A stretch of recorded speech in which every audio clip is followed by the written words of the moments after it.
आज हम बात करेंगे मुगल शासक औरंगजेब की हिंदू पत्नियों के बारे में। क्या उसने भी अन्य मुगलों की तरह हिंदू महिलाओं से विवाह किया था? औरंगजेब एक कट्टर सुन्नी मुस्लिम शासक था जो इस्लामिक कानून के अनुसार संपूर्ण देश को ढालकर सभी को मुसलमान बनाना चाहता था। उसने सत्ता के लिए अपने पिता को कैद करके भाइयों की हत्या कर दी थी। उसके काल में हिंदुओं पर अत्याचार और कत्लेआम सबसे ज्यादा हुए। जजिया कर, मंदिरों का ध्वंस, सिखों के गुरुओं की हत्या, संभाजी की हत्या आदि सैकड़ों क्रूरता के किस्से हैं। हालांकि बहुत से लोग जानना चाहते होंगे कि क्या उसने भी अन्य मुगलों की तरह किसी हिंदू महिला से विवाह किया था? क्या किया था तो क्या नाम है उनके? कहते हैं कि औरंगजेब की 3 पत्नियां थीं, नवाब बाई, दिलरस बानो बेगम, औरंगाबादी महल। हालांकि इतिहास की किताबों में यह भी पाया जाता है कि औरंगजेब की 2 हिंदू पत्नियां थीं, नवाब बाई और उदयपुरी। इस तरह कुल मिलाकर 4 पत्नियां हुईं। कहते हैं कि उदयपुरी नाम की बीबी तो उससे इतना प्यार करती थी कि वह औरंगजेब के साथ सती होने की बात करती थी।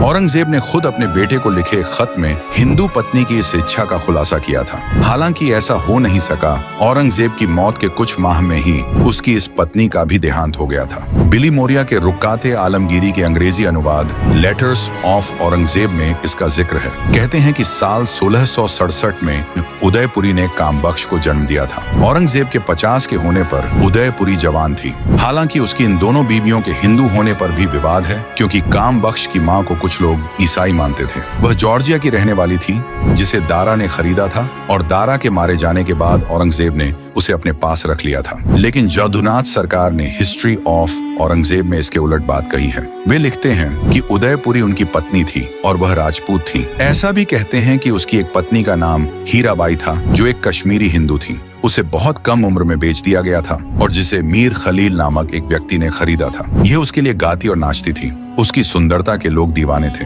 औरंगजेब ने जब इसे देखा तो उसने इसे हथिया लिया। कहते हैं कि डिड औरंगजेब पैन म्यूजिक में इसका उल्लेख मिलता है। हीराबाई की मौत साल 1654 में हुई थी। संभवतः इसे ही नवाब बाई कहा जाता था।